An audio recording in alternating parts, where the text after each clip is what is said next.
Quelle est la date officielle de sortie des résultats de la DV Loterie?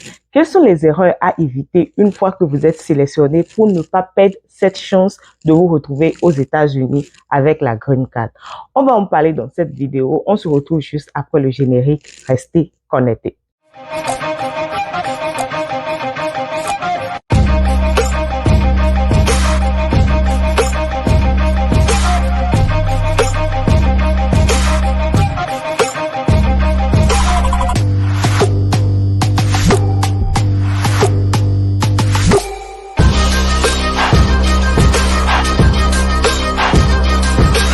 Chers amis internautes et encore une fois de plus, bienvenue dans Parlons de la diaspora.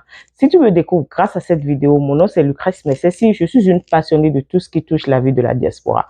De quoi parlons-nous sur ces chaînes? Nous parlons de l'immigration, de la vie en Occident, de comment la diaspora africaine de l'Amérique du Nord et de l'Europe arrive à s'intégrer, de comment réussir à investir en Afrique tout en restant à l'extérieur et de comment réussir à multiplier tes sources de revenus. Si nos sujets t'intéressent, alors abonne-toi à la chaîne. N'oublie surtout pas d'appuyer sur la cloche de notification pour ne rien manquer de nos vidéos à venir. Alors, chers amis internautes, comme je le disais tantôt dans cette vidéo, on saura ensemble la date officielle de sortie des résultats de la DV Loterie pour ceux qui ont joué. Alors, la date officielle ou les résultats de la DV Loterie 2023, c'est le 6 mai prochain, 6 mai 2023. Donc, à partir de 6 mai, beaucoup seront, si bientôt, ils seront aux États-Unis ou pas.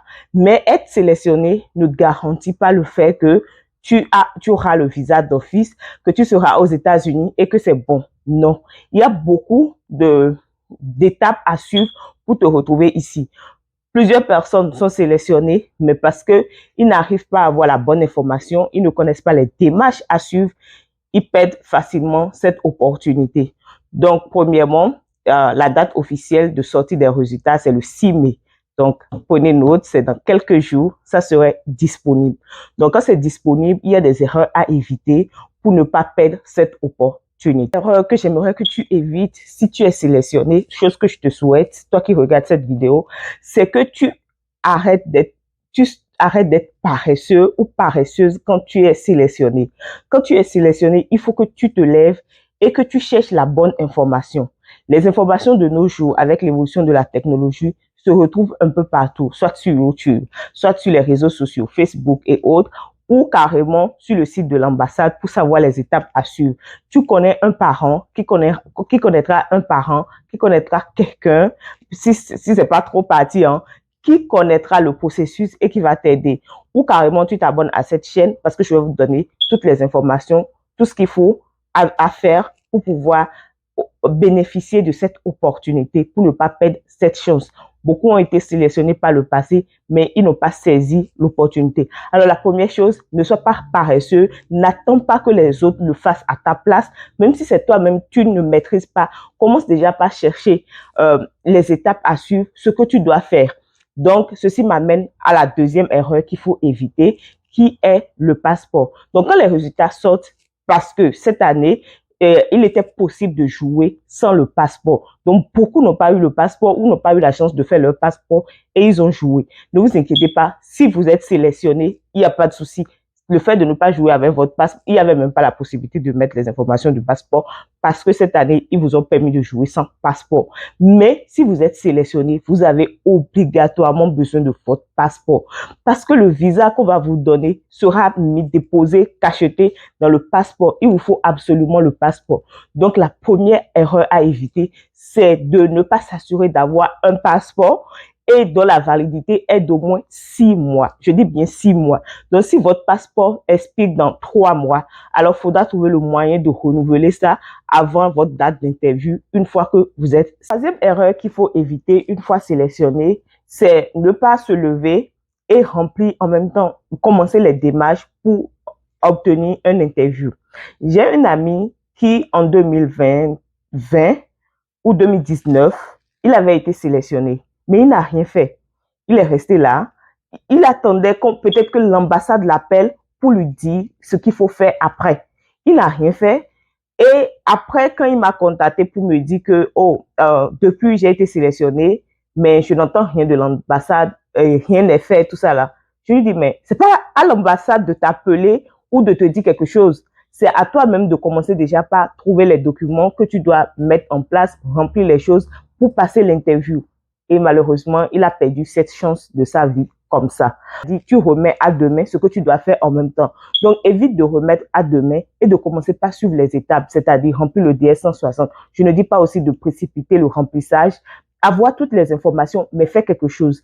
Et ceci m'amène à te dire aussi qu'une fois que tu es sélectionné, il faut que tu regardes ton numéro. Parce que si tu as un bon numéro et que tu dois passer l'interview au début, et que tu as un bon numéro, c'est-à-dire les numéros qui sont dans les 1000, 2000, c'est-à-dire les premiers sélectionnés, et que tu perds le temps et tu n'arrives pas vite à déposer, tu donnes la chance à d'autres personnes de passer avant toi. Et quand le consulat, les États-Unis, ils atteignent le nombre qu'ils veulent, alors ils stoppent. Que tu aies un bon numéro ou pas, du fait que tu as eu un bon numéro et que tu n'as pas vite saisi l'opportunité de remplir les informations et de passer à l'interview, tu perds ton opportunité là. Donc, toi qui as maintenant un numéro écarté, c'est-à-dire dans les 40 quelques et autres, je vais te souhaiter de vite le faire aussi. Comme ça, si deux personnes ont perdu leur chance de vite remplir les informations pour pouvoir aller à l'interview, que tu sois privilégié. Alors, la troisième erreur que j'aimerais que tu évites, c'est de ne pas vite commencer le remplissage de ton TS 260, de prendre rendez-vous pour pouvoir passer l'interview. La quatrième erreur dont on va parler ici, que j'aimerais que tu évites si tu es sélectionné, c'est d'oublier les informations que tu avais mis lorsque tu jouais à la DV Loterie. Alors, je t'explique. Si par exemple, en jouant à la DV Loterie, tu avais mis célibataire, sans enfant, c'est que tu dois continuer avec ce statut jusqu'à ce que tu obtiennes le visa et que tu sois aux États-Unis. Point barre. Il n'y a plus rien. Si tu avais des enfants que tu avais cachés, donc tu n'ajoutes plus rien. Chose qui n'est pas conseillée d'ailleurs. Et j'avais fait beaucoup de vidéos dans le temps et je vous ai dit, ne mentez pas sur votre statut. Ne mentez pas sur si vous êtes marié ou pas. N'embrouillez pas les informations une fois que vous êtes sélectionné. Avec les États-Unis, tout ce que vous mettez comme réponse, tout ce que vous mettez dans le système reste dans le système. Donc, évitez de changer vos résultats à la fin, vos informations à la fin, une fois sélectionnées. Certaines personnes diront, oh, j'ai joué comme célibataire. Maintenant que je suis sélectionnée, j'aimerais ajouter ma femme et mes enfants. Impossible, c'est fini. Tu ne peux plus rien faire. L'unique chose que tu as fait, c'est de suivre les informations que tu as mis en jouant. Si tu avais mis que tu étais marié, alors vous continuez en tant que marié. Maintenant, l'autre erreur, c'est-à-dire la sixième erreur qu'il faut éviter, c'est par exemple, si vous êtes marié et tu avais joué en tant que marié avec les enfants, tu décides maintenant de te lever et d'aller aux États-Unis tout seul. C'est possible, il y a certaines personnes qui le font. Mais l'erreur qu'il ne faut pas commettre, c'est de décider d'aller aux États-Unis sans pour autant remplir les informations de DS 260 de ta femme et de tes enfants. Même si tu ne veux pas qu'ils voyagent avec toi en même temps, lorsque vous obtenez le visa, il faut que tu remplisses leurs informations, que leurs informations se trouvent dans la base de données. Et une fois que tu es venu ici, tu as tâtonné le terrain, tu peux faire venir ta famille. Là, maintenant, tu peux les faire venir et ça serait plus facile. Mais si tu joues et en tant que famille, vous avez gagné et que tu viens sans remplir le DS 260 et tu vas à l'interview, mon frère, il n'y a pas de chance. Donc, c'est une erreur qu'il faut forcément éviter.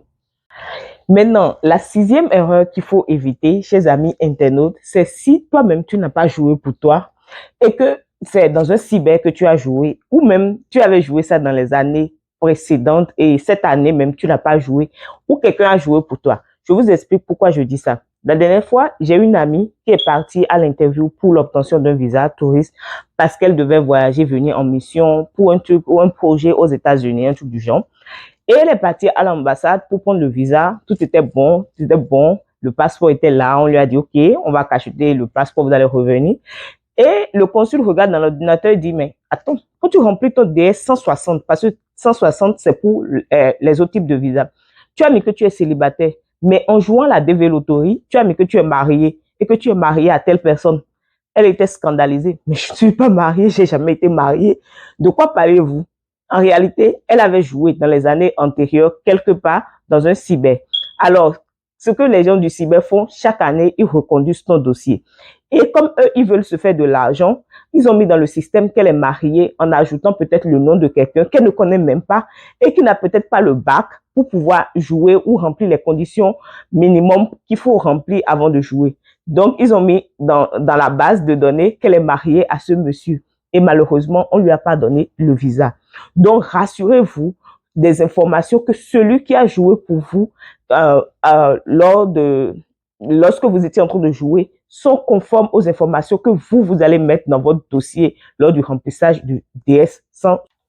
La dernière erreur que je vais vous conseiller d'éviter, c'est de ne pas avoir assez d'informations sur votre sponsor. Le sponsor est très important parce que c'est cette personne qui va vous accueillir une fois que vous êtes aux États-Unis, vous montrer le chemin, vous dire quoi faire et autres, vous aider à vous intégrer, à trouver un boulot et autres. Donc, ayez assez d'informations et des informations correctes de votre sponsor. Et vous avez besoin d'avoir ces informations et mettre ces informations dans votre DS260 lors de son remplissage. Donc, rassurez-vous que vous avez toutes les informations qu'il faut sur votre sponsor et que vous le connaissez assez pour que lors de l'interview, lorsqu'on vous posera des questions le concernant, vous ayez la possibilité de répondre à ces questions. Alors, chers amis internautes, ce sera vraiment tout pour cette vidéo. Je vous dis infiniment merci de m'avoir suivi. En attendant de vous retrouver pour une autre vidéo, je vous envoie beaucoup d'amour chez vous. N'oubliez surtout pas de vous abonner et d'appuyer sur la cloche de notification. Merci.